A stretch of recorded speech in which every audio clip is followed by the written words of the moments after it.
So hey good people, and welcome to another episode of Let's Do Humans. Today we have Keeley Taverner. No? There's a reason why I pointed at you when it comes to the surname, because I hate pronouncing people's surnames wrong. People completely get my surname wrong all the time, they absolutely butcher it. Okay. Yeah, it's and it is? Appiaje. Alright. Appiaje. Okay. Yeah. I know it sounds pretty straightforward when I say it, but when you write it down on paper and you ask people to say it, they completely butcher it. So Keeley is a psychotherapist, a human potential consultant, a business coach, and a business coach, and what does it say in your bio? Who supports, empowers, and engages employees, right? Is that what my bio says? That's what your bio says. From where? This is from one of my sources. I won't tell you what source, but it's definitely from one of my sources. Okay, yeah. Well, it changes. It changes. I don't know if I'm a supervisor, motivational speaker, and a psychotherapist. Oh, okay, absolutely, yeah. But there was one interesting aspect, part of your bio as well, that I picked up. It said you're an aspiring comedian. Yes. Are you still aspiring, or you've hit the target there? No, I absolutely love comedy, yeah. and I think it absolutely complements therapy, as bizarre as people think that is, because I think when you get to a privileged point in your life where you can look back and laugh at some of the most difficult things you've gone through. Yeah, a lot of coaches do say laughter is part of healing as well, Most isn't it? definitely. Yeah. And what is that though? Is that the expressional part of it, or the joy? What part links that to? I think for me, I feel like I can now look back and laugh at some of the things. I've even done stand-up material on some of the difficult relationships that I've had. And I can really belly laugh about it. And so, you know, whilst I don't believe everybody will get there, depending on what they've been through, I think for me there is something very therapeutic about humour and laughing. Most definitely, at oneself. Yeah. You know, rather than it coming from somebody else. So for me, I find it healing. And also when working in prison, I used to facilitate groups, and I used to always make the guys laugh. Yeah. And there was something that we'd like transcend where we were. It wasn't like when we were laughing, it's not like you were in prison. Yeah. Is it part of breaking down boundaries, or just finding some sort of like inner joy regardless of the circumstances and situation that you're in? Yeah, prison definitely taught me that. Yeah. And even now I can think about some of my clients and what they're going through, and we've been able to laugh even in the depths of despair. There might be something I say and we can just have a little giggle about that. Most definitely. I do think whatever situation you're in, if you're able to sort of overlook it, at least for a short period of time, and laugh or find a space of joy, it helps with the healing process. It really does. Most definitely. So now I try to give my definition based on what your social media profiling says about you, but what would you say about yourself? Who is Keeley, and what is Key for Change all about? I think I'm a spirit having a human experience. You're what, sorry? Can you repeat that? I'm a spirit having a human experience. Okay, and why do you say that? Because I'm just learning about what it means to be a human, adapting and growing with that. And if I think about calling myself, you know, a spirit having a human experience, it's just a beautiful way to look at the world. It connects me to source, the fact that I have an opportunity as a human being to be this person. But it's not all of who I am. I'm far more connected to. But when you say you're a spirit, are you religious by any chance? If you don't mind me asking. No, okay, so would you classify yourself as a spiritualist, or? What I don't know because people really want to put you in a box. I never grew up in church. I never grew up with a religion. In my younger years, my mum became a Rasta, and then I was, you know, reggae was always in the house.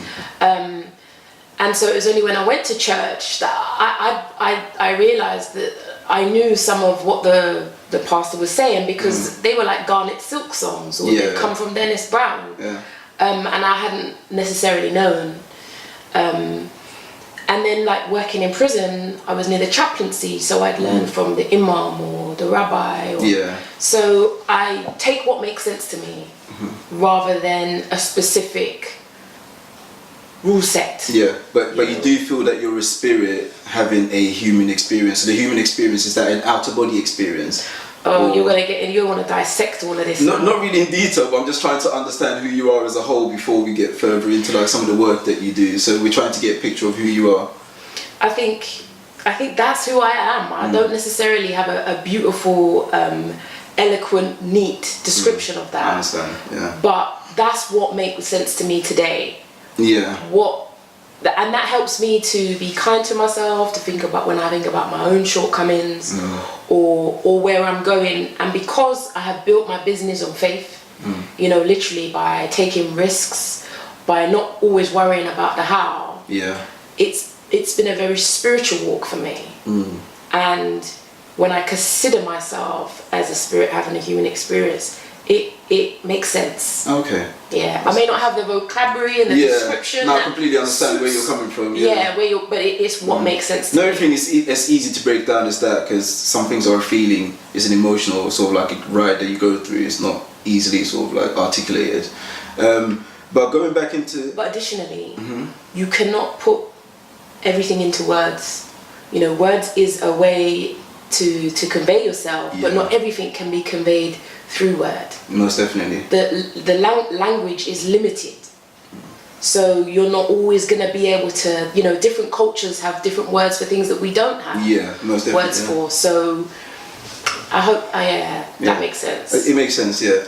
So going back into psychotherapy, why psychotherapy? Why is it so important? And also, who needs psychotherapy?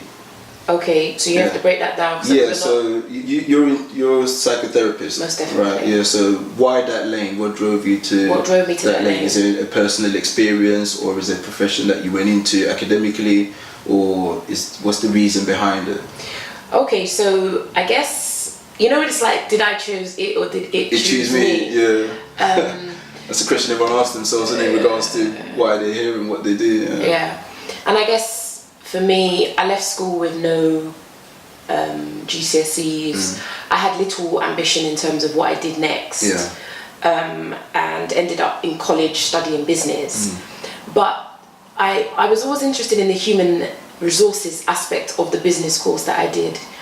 And then I fell in love very young and was very vulnerable, hadn't developed my self-esteem and confidence, and was pregnant probably about 19. And that relationship was abusive, and I was baffled in terms of how come I kept going back. Like, wow, that really surprised me. I had 2 children, so I stayed and I kept going back. I was hopeful, optimistic. And at the time I was working at Ikea, near the estate where I'd grown up in St. Ralph, so I was, I'm a local, I'm from Northwest London. And I was watching Oprah one day, and she had a woman on there called Iyanla Vanzant, and she was talking about her book In the Meantime, and I was just like, oh my god. So the eureka moment there. Yeah, man, I'm like, related to that. I was like, this woman is talking my language. But a language that no one else was speaking, because everybody else was full of "we told you so." We could see it happening, and I was just feeling incredibly shamed, confused about why I kept going back, and you know, starting to hide the bruises and all of that kind of stuff. So, you know, I could buy a book for $7.99. You know, I could go and do that. You know, sort of therapy or anything like that wasn't the sort of thing that I would have done. I associate that with mad people. Definitely, that's what everyone tends to assume, isn't it? Yeah. Really and truly, we all need therapy. Yeah, they think you're off your rocker. Yeah. And so for me, starting to read about her story was wow. Is it an oasis in the desert? It was absolutely, and it was the only place I found solace, because I began to understand what I was in and what I needed to do to change. And so that kind of led to a revolution. I then read her second book, which was called, I think it was called Yesterday I Cried. And there she spoke about re-educating herself, becoming a lawyer. And that spoke to me. At the time I was working at Ikea, on the tills. I think growing up in Brent, really and truly, it felt like if you got a job in the council, you'd been doing really well. You know, like you'd made it. That was sort of like the ideal. And just a spark of inspiration came over me, and I decided I'd go back to college, and I did an access to social sciences course because I didn't have any GCSEs or A-levels. And then I because I'd enjoyed reading about it so much, I wanted to make a change, help other people, and so I did a social sciences access course that enabled me to get onto a psychology degree, which I did for 4 years at Brunel. And then when I qualified, I was fortunate enough to get a job in the prison as a drug and alcohol worker. But in doing so, I soon realised, like, oh, hold on, like, I'm just filling out forms here. Yeah. You know. You're not directly impacting lives and making a change, yeah. No. I felt like there was too many limitations around that. Like, we just want the data. Yeah. Where's the paperwork? And then my mentor, Lara Jonah, she was a psychologist in the prison. She said to me, Keeley, think about doing a little counselling course alongside to help you. And I started that course, and it was in a very affluent area. And then when I'd start to talk about diversity and my experience, I felt shut down, that I'd angered people. When I spoke about, one of the scenarios I spoke about was being stereotyped. So when I was in, a health visitor came to visit, and I had my daughter, and because she couldn't fathom that I would be in the house that I was in, my dad's house, she thought I must be in a flat in the house. And so speaking, that stereotype was something that had impact, but I just seemed to get so much backlash. Is that because they didn't understand where you was coming from or who you were as a person? What I added to it was that I made an observation about what I noticed is that the stereotypes that the people who were white in the group made didn't seem to be as negative or damaging as the ones that the black people in the group had made. Yeah. And then that created a backlash that I just was so ill prepared for. And yeah, I was just like, whoa.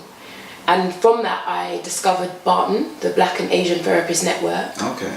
And I went to one of their conferences, and like, I don't think if I didn't go to that, I would have probably given up training, because I just wasn't ready for that kind of, I felt attacked. Yeah. For something that I just thought was a basic observation. Yeah. I didn't think it was. So it was the norm to you, in a sense. Yeah, I don't think it was out of hand.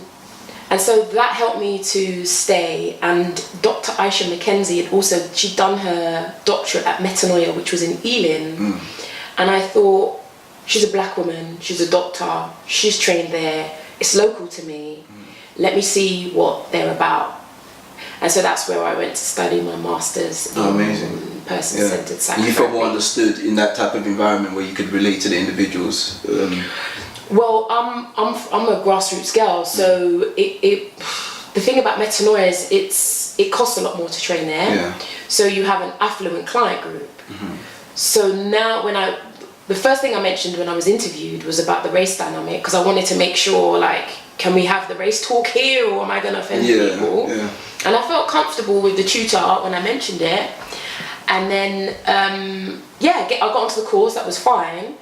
I made, I was like, God, you got to help me pay for this, we got to find a way somehow, because I have to get spiritual, because when I look around me, there's nothing to suggest. When you've got no money in the bank, how are you going to find £4,000 for one That's when you look for the external. That you gotta get spiritual. You gotta look up to the Most High or something. Right, most def. And then I got there, and it's a lot of posh people. And so then I started to feel another inadequacy about not being good enough. Like, how did I sneak in? The back door was something that I kind of was experiencing when I was training as a psychotherapist. But God is good, you see, so He put people on my path. No, definitely. Who helped me to, be okay in my own skin. And Esme Martins was one of those people who just took me under my wing, and she's really helped to just teach me what spirit, loving God and is all about, and just helped to build my relationship, which has got me where I am today. Oh, amazing.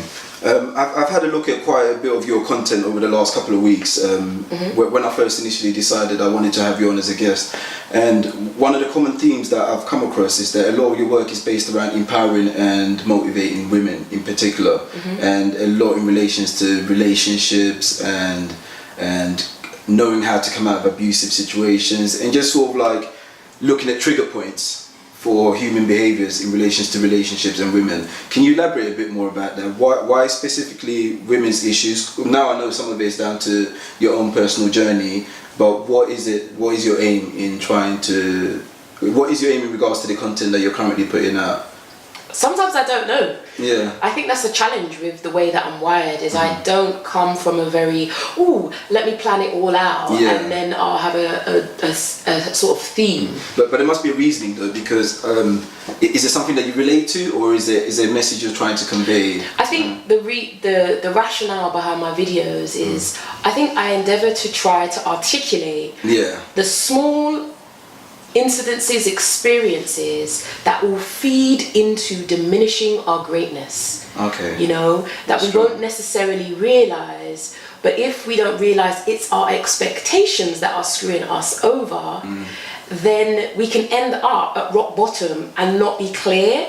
So there's a whole range of minutiae experiences that all feed into diminishing who we are. I have people who say, Key, why aren't you talking about men? And I don't necessarily feel like my channel is just no, it's not just, but it's just an observation I made. And the reason why I asked is I thought maybe you might have the secret as to what women really want. So it was me asking on a personal level to find out whether you... What do I think they really want?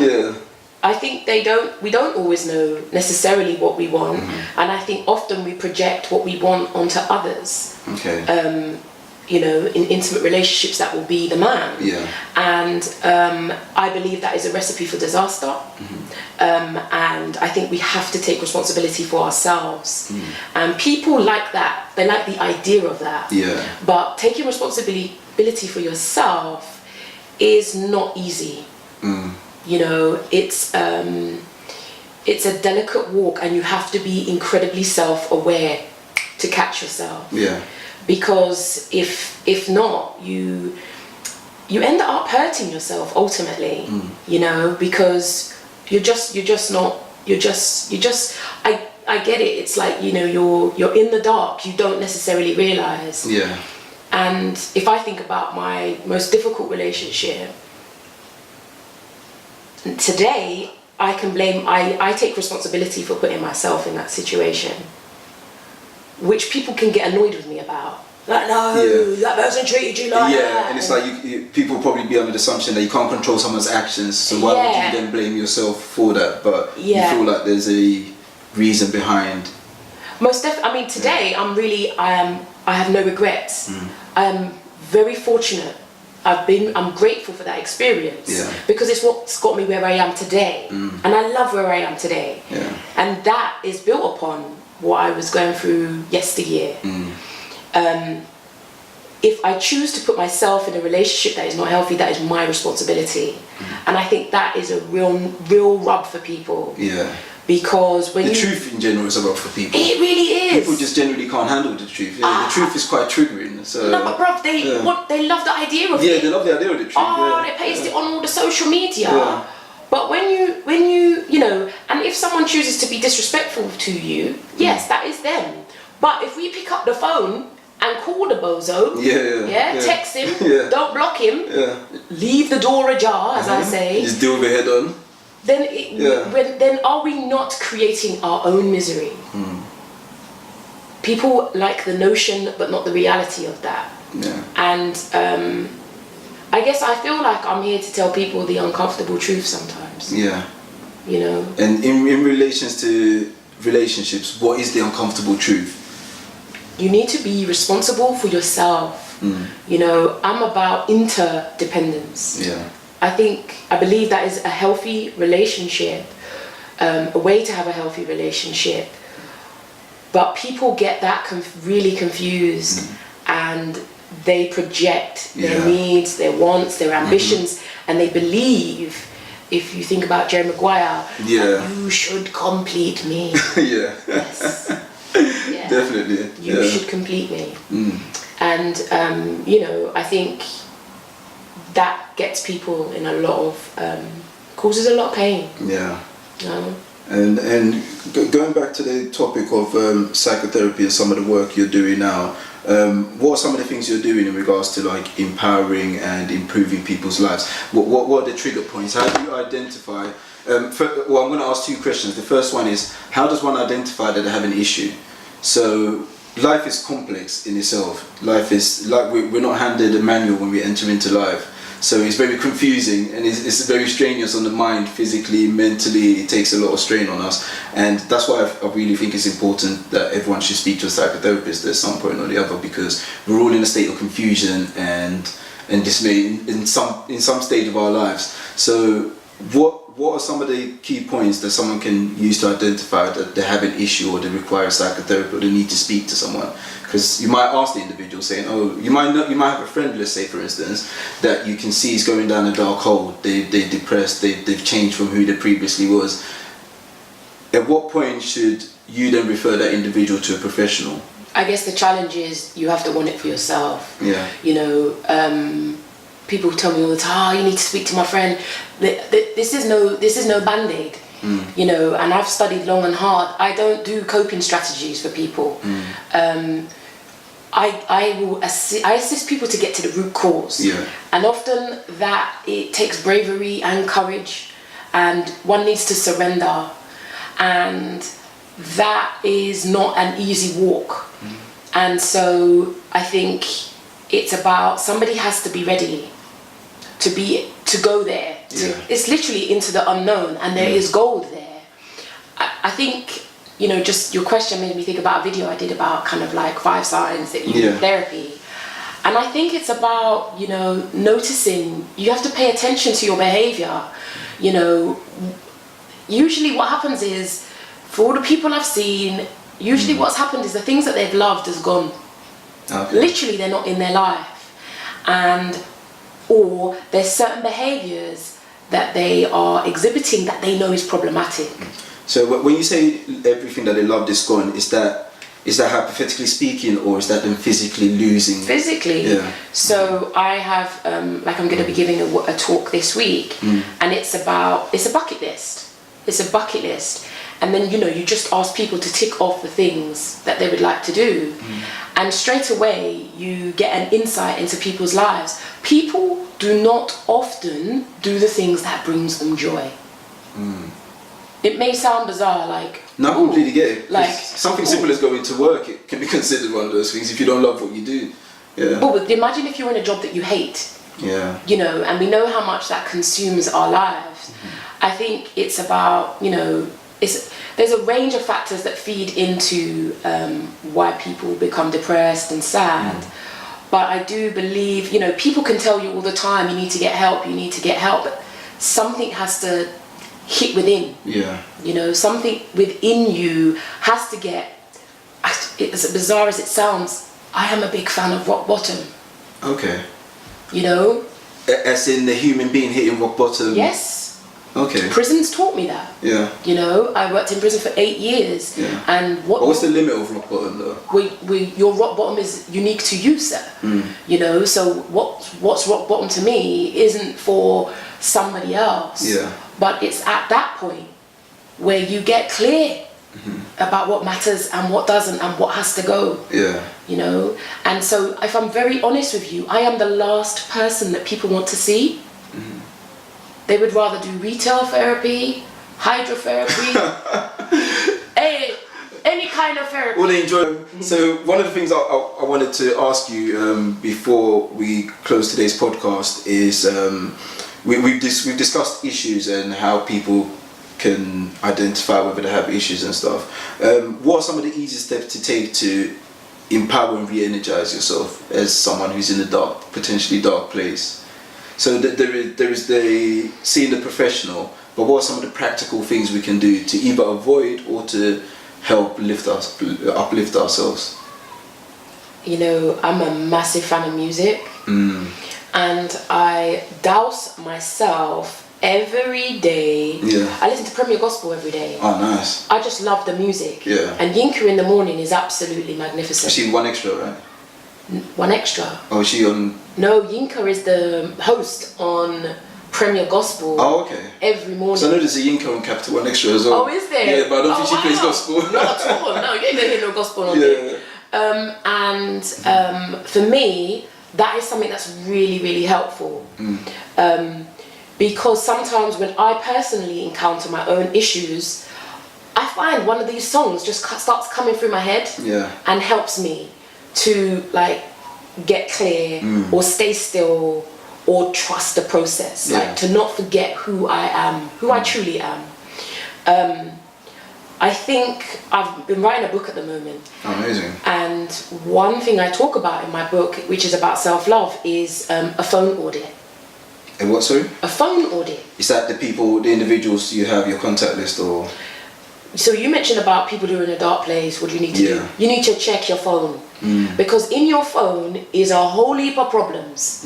You know, and if you continuously leave the gate open, if you continuously follow certain people on certain platforms, it causes you problems. That is very true. You know, so sometimes we need to sanitize our phones. Sometimes we may need to get a new number. You know, sometimes we may need to come off of certain social media platforms because it is not good for you. You know, sometimes you need to have a little break from your phone because, you know, just as I'm not going to post a picture of myself first thing in the morning, people present their lives in a very polished manner. You know, and that's very deliberate. And if your life is shit, then absolutely the fact that you keep taking in this information in small, knock you down.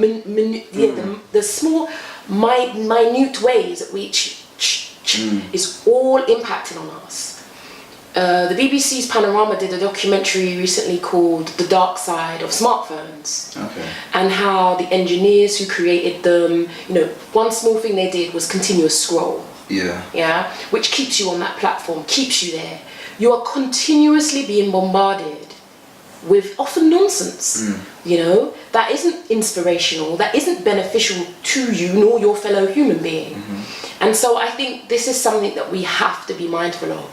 Sometimes a lot of our pain is right in our devices, and we don't leave them, you know. And I think sanitizing our devices is one step that we can take. That's a very interesting step, and it's so true, especially in the current state of the day we're in at the moment. Because I recently had a conversation with a friend of mine, and she was really down, and I asked her why she's down, and she simply said whenever she goes onto Instagram, she's constantly seeing all these supposedly stunning girls posting, I don't know, teeth whitening products and getting paid thousands for it while she's sitting in her office living a dead boring life. And I'm like, you're with yellow teeth. With yellow teeth. And now she looks in the mirror, all she sees is her yellow teeth. And then she's currently judging herself based on the polished lifestyle that she's seen of these individuals, and it's having a mental effect on her. It's actually putting her down. It's almost putting her in a state of depression. Well, it's designed to, because it's designed to make you feel inadequate about whatever you have. So whatever you this beautiful TV here, you start watching them now. I saw the one they advertised the other day that matches the background of your wallpaper. So now people feel inadequate about the TV that they're probably still paying off, and now want the TV that when you turn it off, it's the same color as your wallpaper. It's nonsense. But it's designed to make you feel inadequate. And so we have to be very mindful. The evidence isn't out on all this yet, but we can see it in the youth. Oh yeah, definitely. How they behave, their lack of, the fact that they film everything, the dehumanization and the rise of narcissism. I think we have no idea what these phones and these applications are doing to our humanity. But that narcissism, does that come from is that an internal breed? Because I'm a big fan of social media, but what I follow on social media and what I do on social media isn't putting me down, because I'm not on the other spectrum side of it. Like, I'm not looking at all the bloggers who are absolutely stunning, or the guys with the six packs and all the millionaires and so forth. You probably got a six pack yourself though, no? That's a long story. Possibly not. But you're comfortable in your skin. I'm comfortable in my skin. So what I'm saying is, because there's such a vast majority of people who are not, is that an issue that's been presented to them through social media, or was that an internal thing that we already had and now it's being sort of perpetuated through social media? Where the source is, I don't worry about, because I could go, you know, that would take me down a rabbit's hole. All I see is the symptoms of people who absolutely loathe and hate the human that they are. You see? They loathe and they hate the person that they are, even though they've put the breasts in and they've done whatever to enhance, they don't like who they are. And if you don't like who you are, you can put Victoria's Secrets on it, Ralph, Gucci, and all of his friends. You're still not gonna like who you are. You don't like who you are, and so the enemy is within. You know, and And that is what I am trying to assist people with. Yeah. You know, but it takes courage, and it means that you have to start to consider, like, I don't take a metro when I go on the train. I do, but only to read the back pages, the sports news. That's, I hardly read anything else. Well, there you go. It's ultra depressing. Well, there you go. I don't, because I want to be in control of what goes into the most precious thing I own, which is my mind. Yeah. I have to be very careful about what goes in here. And so I choose to not take that material. I don't watch television. So often people need to be careful, be mindful about what are the sources that feed into this. Yeah. What sources? My daughter and I was watching Netflix, a series by Spike Lee called She's Gotta Have It? Okay, yeah, I think I've seen that a while back. Yeah. I watched one. The thing hadn't even finished, and the next thing it said is, what do you want to watch the next one? The whole day had gone away. You're caught up in the rabbit hole of... The whole box set I'd consumed. Yeah. And I was just, you know, as someone who doesn't often engage in media and so on and so forth, I just thought, wow. Netflix also makes people depressed. I don't care what nobody says. Yeah. I've met too many people who are feeling sad, having duvet day after duvet day, consuming another box set and another box set and another box set. You got to get out. Most definitely. You know, take in the breeze. Yeah. You know, try something new, expand your circle, get away from the devices.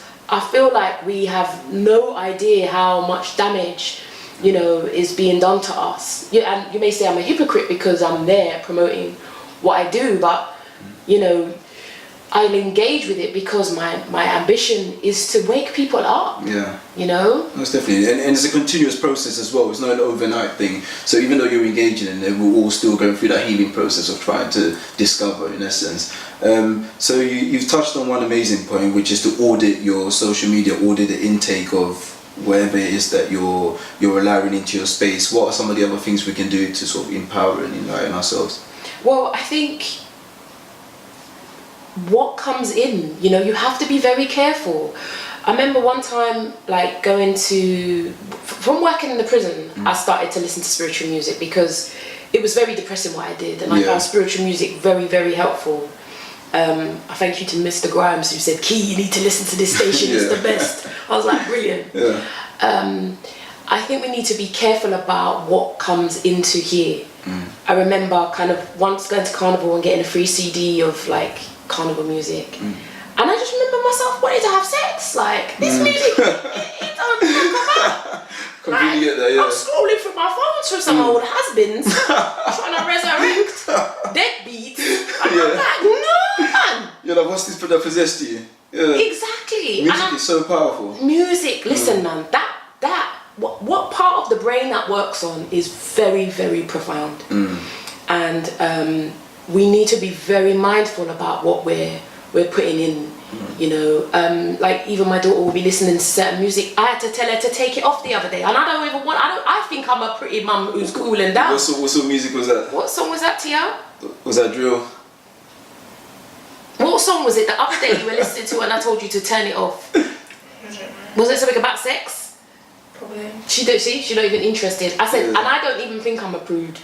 But I just felt like, no, hold on, this is just, it's just too, you know, and sometimes I feel guilty myself, you know, they grew up me listening to One Extra and, oi, you, are you gonna bang? Yeah. You know, but it's trying times, and I think we have to grow increasingly aware of what we are letting into art, because so much of it is rote. You come in, you put the television on, and so much can be done for good and it can be done for bad. You can get YouTube, there's great things on there, and there's bad, so it's about what are you choosing. It's about selected content, isn't it, really? Most definitely. I think, you know, if you are going through a tricky time, you know, there's challenges about going to your doctors. We know that black people tend to be prescribed medication and are less likely to be referred to talking therapies. And we also know that talking therapies are very CBT focused and often offer 6 sessions, which sometimes can be helpful, can be a good place to start, but doesn't always get to the root cause So you may get coping strategies, ways to cope or distract yourself. Like medication and all the rest, yeah. I'm not a big fan of medication at all. I mean, I feel like there's always better alternatives than putting you on something that can potentially lead to addiction and then further addiction. So I don't know what your take is on that as a psychotherapist, or is that something that you're promoting? I believe we're born perfect, you know, with no medication. You know, look at beautiful little babies. Look at their innocence, and I think I think there's something about them that we've lost, that innocence. And children are congruent until parents kick it out of them, condition them to be inauthentic in order to fit in socially. And medication can have its place in extreme situations where there is a plan to, you know, that maybe for a certain amount of time. But often, if you're not articulate, educated, and you have no clue about the mental health world, you go in as a lay person, you have to be very careful, because people have been left on medication for years. You know, and people go back to the doctors and they up the dose. But yet you still got your phone with a whole heap of problems. And people who take your kindness for weakness, people who violate you, and then you're popping more pills and scratching your head as to, how come I'm not feeling any better? Because if you're not careful, you'll become numb. Even though it's important to get seen if you do feel like you have some particular issues, but how can we go about breaking the taboo of psychotherapy and therapy in general? Because the majority of people think that you have to be disturbed, you have to be mad in worst case scenario to go and see someone. How do we break down the taboo in particular cultures that don't necessarily take to therapy? I think you know, it's a bit like where I trained. You know, there was a very clear different class, and I think class. If I think about the black community, I think we're often just grouped together as if there isn't social stratas within the black community. You know, and so it's probably fair to say that people who are more middle class are more open to the idea. Does that come down to education though, and understanding of what therapy is? I think it may be a multitude of things, from education to exposure to professionals per se, you know, or having access to other networks where that might be the norm, or their parent might be a psychotherapist and so on and so forth. So I think as a grassroots girl, that's not something that I grew up. I mean, my mum's twin is a psychotherapist. She was a social worker when I was growing up, but as far as we just saw people as mad. Yeah, definitely. That's it. You're just mad. I think one of the things I picked up growing up, especially within an African household, is anyone with a mental problem or a disability or any sort of form of depression, or anyone who's in a dark place or a rabbit hole, there's always the assumption that it's either a spiritual issue or straight up madness. We never really grasp the understanding that there are certain factors in the world that lead people into these holes, and it's not always necessarily spiritual. And those are some of the taboos I'm trying to break, and I'm trying to educate the general public, not through myself but through people with the necessary skill sets. And that's why I'm really trying to emphasize the point of educating people and trying to understand that psychotherapy is not just for the mad, it's for everyone, because none of us have the handbook to life. None of us know how to deal with all these issues that we're constantly being faced with. So yeah, and I think sometimes, you know, church has been unhelpful for some people. So I've had a lot of people who are like, I don't want to talk to anybody in the church because I just feel like they're going to be pushing me in a particular direction, or telling me to pray or read my Bible. And actually that's really that's not what I need right now. So there's a growing wave. I think Mental Health Month was in March, or was it May? And that push has been particularly helpful. I think that that's waking people up, and there's more series where people are talking about, who was talking about Kanye West. He was interviewed by someone, and he was talking about, listen, I go therapy every week. About mental health, you know. So I think there is a shift, but what I would love to see is more people talking about what makes for a great life. Because, you know, you could tell what makes people depressed, but how do you live a great life that means that you are less likely to become depressed, you know. But life happens. There's ups and downs. So my idea of living a great life, I'm gonna give sort of my perception, and then I'll ask you what you think. My idea of living a great life is having a purpose. So having something that you stand for and something that you do that you enjoy and you want to see through. So having that, it gives you something to wake up to every single day, knowing that there is a reason for your awakening. Like there are people out there that need you. There's potentially your family out there that need you, or there's a message that you're trying to put out there to the world that you need to complete. And that gives you sort of like the vitality, the energy to continuously get up every single day, whether you're making money from it or not. So it's that continuous self-motivation. You found yours. Yeah. No, I wouldn't completely say no.